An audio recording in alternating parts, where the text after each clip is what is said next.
74 Pune film ઇન્સ્ટિટ્યૂટમાં મેં એક letter લખ્યો હતો. શું વાત છે? હા, અને એમાં યાદો કી બારાત, એમાં ધર્મેન્દ્રનું જે બાળ પાત્ર છે ને, બાળ કલાકાર તરીકેનું, એ પાત્રમાં મને સ્થાન મળેલું. મને કીધું કે તમે વેલકમ આવો.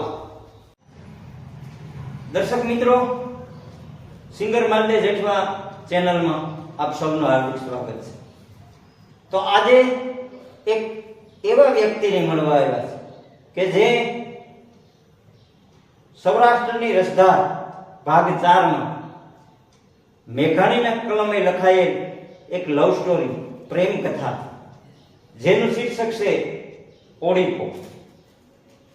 ઓડીપાના 2 પાત્રો છે અને એ ઓડીપો બાપોદર ગામની સત્ય ઘટના છે. તો ઓડીપાના 2 પાત્રો છે. એક પુરુષ પાત્ર છે જેમનું નામ નથુ, અને સ્ત્રી પાત્ર છે એ રૂપી. તો જે પુરુષ પાત્ર છે નથુ, એમના જ પરિવાર, એમના એક કૌટુંબમાંથી એના વંશજો આજે હાલની તકે આ ગામની અંદર હયાત છે. તો જે આપણા દુઆમાં ઘણી જગ્યાએ લખ્યું છે કે એક આવે દુઃખ ઉપજે, એક આવે દુઃખ જાય, એક વિદેહ ગયો ન વિહરે, બીજો પાહે ન પોહાય. પણ જેના બ્લડમાં, જેના લોહીમાં ખુમારી, વીરતા અને એટલી પ્રેમ કથાઓ અને લવ સ્ટોરી, તમે એને પાસે બેહો ને તો આમ દિવસોના દિવસો બે, એટલી જે એની પાસે જૂની વાતો છે. તો એ વડીલ પાસેથી જ આપણે, એ વડીલના જ મુખેથી આપણે એનો પરિચય કરાવીએ. તો રામ રામ વડીલ. રામ રામ, રામ રામ. તો વડીલ, તમારા મુખેથી જ તમારો પરિચય આપો. હા, મારું નામ કેશુભાઈ અરદાસભાઈ બાપોદરા, મારું ગામ બાપોદર, મારો તાલુકો રાણાવાવ, જિલ્લો પોરબંદર. અને તમે જે આ પૂછ્યું ને, કે જે વાત કરી કે ઓડીપો, એ ઓડીપો ઝવેરચંદ મેઘાણીએ લખેલી જે સૌરાષ્ટ્રની રસધાર ભાગ 4 માં ઓડીપોની જે કથા લખાયેલી છે, એ પાત્ર નથુના પર હું પૌત્ર છું, દીકરાનો દીકરો, મારા દાદા. જે નથુનું પુરુષ પાત્ર છે, હા કેશુભાઈ, હા, એ તમારા સગા દાદા? સગા દાદા. હું એના ખોળામાં મોટો થયેલો. શું વાત છે? દર્શક મિત્રો, જે ઝવેરચંદ મેઘાણીના કલમે લખાયેલ ઓડીપો, એ ઓડીપાનો જે પુરુષ પાત્ર છે, એના દીકરાના દીકરા એટલે કેશુભાઈ. તો કેશુભાઈ, મારે તમને એ વાત તરફ લઈ જવા છે કે જે ઓડીપામાં પુરુષ પાત્ર નથુઆતા હતા, નથુનું પુરુષ પાત્ર છે, એને તમે જોયેલું?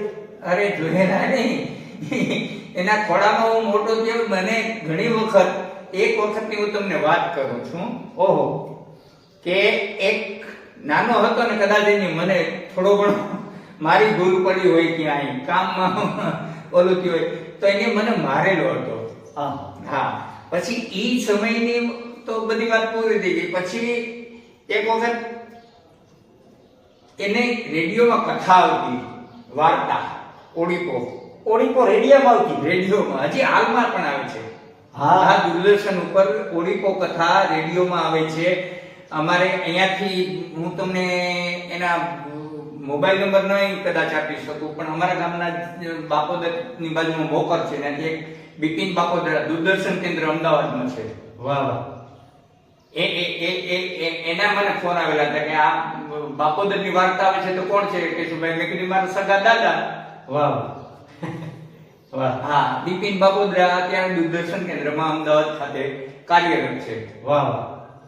બરાબર. હવે ઈ નથુ બાપાને વાર્તા આવતી હતી રેડિયો ઉપર, તો ઓડીપો. હા, ઓડીપો. મેં બાપાને કીધું કે બાપા તમારી વાર્તા આવે છે રેડિયોનો, ભાઈ કા મને કે મારે ના સાંભળવી, તારે સાંભળવી તો સાંભળ, લઈ જા છેટો. એ કે એને કાળજામાં ઘા વાગતા હતા, કારણ કે એને પ્રેમ હતો, પ્રેમ કથા હતી. હા, અંતરના ઊંડાણની કોઈક વેદોની કહેવાય, પછી ચોરેનો ચર્ચાએ આવી ચીકની વાતો શંકરા એ કેની કેવો ઈ કે મને કે દીકરા તું લે જા તારે સાંભળવી તો સાંભળ પણ મને નહીં સંભળાય.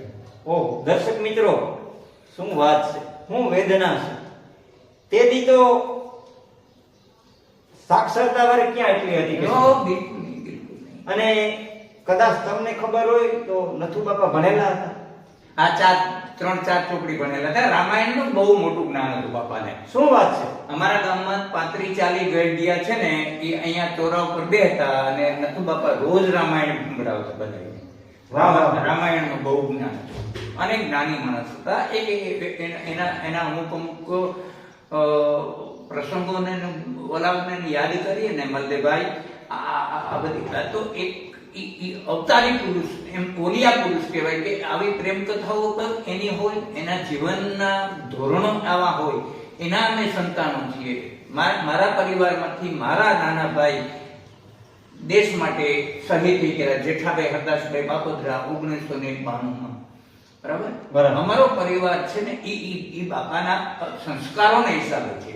દર્શક મિત્રો, આ તો એક પ્રેમ કથા નથી, કારણ કે નથુ બાપા જે પુરુષ પાત્ર છે એના દીકરા હરદાસભાઈ અને હરદાસભાઈના પુત્ર કેશુભાઈ, અને એ પરિવારમાં ખુમારી પણ એકલી છે.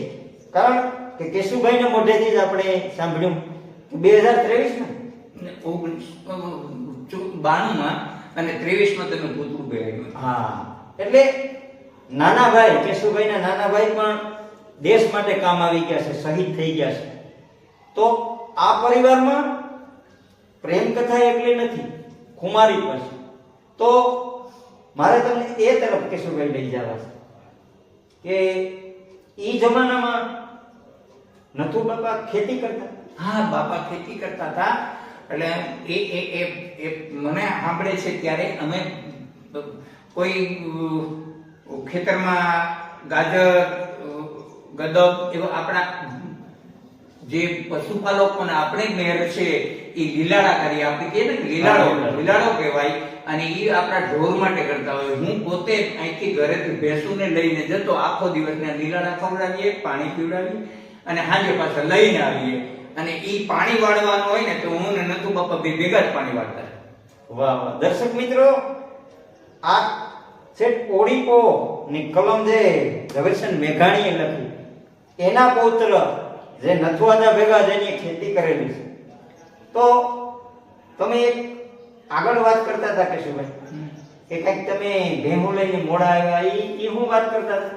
ઈ એક દિવસ એવું થયું હતું કે વાડિયાથી ભેહુંને લઈને આવવામાં થોડુંક મોડું થઈ ગયું. એટલે મારી માને એને કીધું કે આ જોલો ગોવારીઓ કઈને થયો. હા હા. તો મારી માએ કીધું કે ઈ બાપા થોડીક વાર લાગી ને મોડું થયું, એને પણ આગળ આવી જાય, આવે એટલે હું તમારી પાસે મોકલી. અચ્છા. એટલે હું ભેહુંને લઈને આવ્યો, વાડામાં ભેહુંને બાંધી અને પછી નીલપુરન આ કર્યું. તો માએ કીધું કે આ તો યાદ કરતો તો કારવીનો કહે કે ગોવારીઓ કઈને થયો, ગોવારીઓ કઈને થયો. એટલે હું સીધો આતા પાસે કહું, બાપા પાસે કીધું હા બાપા હું આવતો રહ્યો. આમ કહ્યું, હાથ જોડ્યા. મને મારી ભૂલ થઈ ગઈ હોય તો હું તારા પાસે માફી માંગે. મેં કીધું કેવાની ભૂલ બાપા? તો કે મેં તું નાનો હતો ને એકવાર માર્યો તો. મેં કીધું ઈ મને યાદ છે, માર્યો તો પણ તારી ફરજ હતી મારા બાપ, હું માવતે જ માર્યો, બધા થોડી મારે ગઈ. વાહ વાહ. એટલે નાના મને કે મને દુઃખ થાય છે કારણ કે તું માર્યો તો. પછી મેં કીધું વાંધો નહીં બાપા, એ તો ઈ આયલા કરે, તમારે બીજું કઈ કામ હતું તમે કારવીના? મેં કીધું કેતા હતા મારી માને કે ઓલો ગોવારીઓ કઈ નતા આવ્યો. તો કે હા મારે થોડું કામ હતું તારું. મેં કીધું બોલો. મને જાત આ તારવામાં ખંજવાઈ આવે ત્યાં આંગળી ફેરવી દે. ઓહ, આ એનું કામ. અને તારવામાં મેં માલદેભાઈને આંગળી ફેરવી 10 મિનિટ થઈ, મારો બાપ મારા પાસે વિદાય લઈ ગયો. ઓહ. દર્શક મિત્રો, આ અંતરના ઊંડાણની વાત છે. અત્યારે કેશુભાઈ ગદગદિત થઈ ગયા નથુ બાપાને યાદ કરીને કે જે એની વચ્ચે ખાલી 10-5 મિનિટમાં કે બેટા મને તારવામાં જે ખંજવાળી દે, અને કેશુભાઈ ખાલી 10 મિનિટ ખંજવાયું તો નથુ બાપા દેવ થઈ ગયા એની હાજરીમાં, કેશુભાઈની હાજરીમાં. તો એવા પરિવારને શા માટે આપણે મળવાનું મન ન થાય? તો કેશુભાઈ મારે તમને એ તરફ લઈ જવા છે કે મેં એવી વાત સાંભળી છે કે તમને કઈ ગાવાનો શોખ ખરો? હા હા હા, ભગવાનની દયાથી એક જો મનદેવભાઈ એવી વસ્તુ છે, હું નાનપણથી થોડુંક ગાવાનો શોખ વાળો માણસ ખરો, પણ ગામડું અને ગ્રામ્ય સંસ્કૃતિ અને બહારના ઓલામાં ઘણો બધો ફરક પડે. એટલે પછી એમ કે ને કે મને આમ તો બહુ ફેર નહીં પડે વાત કરવામાં, પણ છતાં પણ એમ કહેવાય કે બહાર જવું ને તો આપણે પાંખો લગાડવી પડે. 100%. પાંખ વગરનું ઉડી ન શકાય. એટલે મારે પાંખ વગરનું ઉડવું હતું અને પાંખો મળી નહીં એટલે હું પાછો પડ્યો. નહીતર 1974માં પુના ફિલ્મ ઇન્સ્ટિટ્યૂટમાં મેં એક લેટર લખ્યો હતો. શું વાત? હા, અને એમાં યાદોं કી બારાત, એમાં ધર્મેન્દ્રનું જે બાળ પાત્ર છે ને, બાળ કલાકાર તરીકેનું, એ પાત્રમાં મને સ્થાન મળેલું. મને કીધું કે તમે વેલકમ આવો. વાહ વાહ. પણ આર્થિક પરિબળો પણ ખરા અને ગ્રામ્ય વિચારો, એટલે નાના દીકરાને ક્યાં એટલો દૂર મોકલવો અને મા બાપનું મન ન માયનું હોય એવા બધા પ્રસંગો બન્યા. મારી ઉંમર ત્યારે 15-17 વર્ષની, અને હું તો બાળપણ, તમે કીધું ને કે ગાવાનું શોખ, એટલે ગાવું તો આ ભાઈને પૂછો. વાહ. ગાવું તો જેમ તમે બોમ્બેની વાત કરો કઈ સાલ? 74. દર્શક મિત્રો, 1974માં ક્યાં બાપોદર ને ક્યાં બોમ્બે, યાદો કી બારાત પિક્ચર ધર્મેન્દ્રની જે બાળ ભૂમિકાનું કેશુભાઈની ઓફર આવી. ધર્મેન્દ્રની જે પિક્ચર છે યાદો કી બારાત, એમાં બાળ ભૂમિકાની કેશુભાઈની ઓફર આવી હતી, પણ સંજોગો વસાત અને જે એ સમયમાં અનપઢ માવતર રોજ કહે કે બોમ્બે આપણે નથી જવું, એટલે કેશુભાઈ ન તે દી ન ગઈ. એટલું ટેલેન્ટ જે કેશુભાઈમાં છે એ આપણે કેશુભાઈને આજે આપણે આગળ વાત કરાવશું. તો કેશુભાઈ, તમને ગાવાનો શોખ હતો? કેટલાક વર્ષના હતા ને હતો તમે? લગભગ માનો ને કે 12-13-14 વર્ષની મારી કદાચ ઉંમર થઈ હશે. એ સમયથી હું આ મેઘાણીના ચારે જે સૌરાષ્ટ્રની રસધારના ભાગો છે ને, એ તો મેં 2-3 વખત વાંચી લીધેલા. અને એમાં જેટલા બારવટિયાઓ છે એની કથાઓ છે, પછી કોઈ પ્રેમ કથાઓ છે, એ બધી એ વાંચીને બધાના કોઈ સારો દુઓ લાગે ને તો એ મને ઇન્ટરેસ્ટ થાય, મારા ગળામાં આવી જાય ને એક વખત. એ અત્યાર સુધીમાં હું નથી ભૂલ્યો. હા, આવતના એંધાણ એ એક વસ્તુ આવે છે એમ. વાહ વાહ. મળવામાં માઠપ કરે. પછી એમ કે ને કે આપણે ઓલા ભાઈને આપણે હજી અમે યાદ કરતા હતા, લખનભાઈને. હા. ત્યારે એમ કે ને કે જેને જોતા વાટી અમને હેરીમાં હામાં મળ્યા, પછી પીડા હૈયાના હાટ કામનો પીડા કૂચીનો તોણા, કોઈ દી ઈ વસ્તુઓ એવી હોય. પછી દરેક પાત્રો, દરેક ઓલામાં જો હલામણ જેઠવાનું છે. વાહ. મને અતિ પ્રિય પાત્ર હોય હલામણ જેઠવો. તો મારે કેશુભાઈ તમને વચ્ચે થોડુંક અટકાવ. હા. જે તમને વિયોગની વાર્તા વાંચવાનો શોખ? પૂરેપૂરો. તો હું અતિશયોક્તિ ન કહી શકું, પણ નથુ બાપાના પરિવારમાંથી છે એટલે તમને શોખ તો ખરો. શોખ. તો તમે એક વિયોગનો દુઓ સંભળાવો.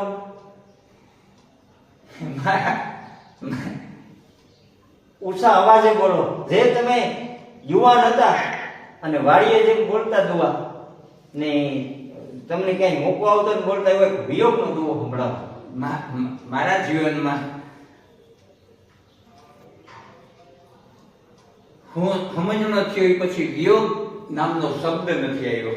વાહ વાહ મને વિયોગ નડ્યો નથી. વાહ વાહ મને ખુશાલી મળ્યા છે. એટલા માટે હું કંઈ પણ બીજું તમે કહેશો તો એક કે બિલેશ્વરના મેળામાં, હા હા આપણે બિલેશ્વરનો મેળો ભરાતો ને ત્યારે બિલેશ્વરના મેળામાં એક ઢોલીએ એમ ઢોલ વગાડ્યો હતો.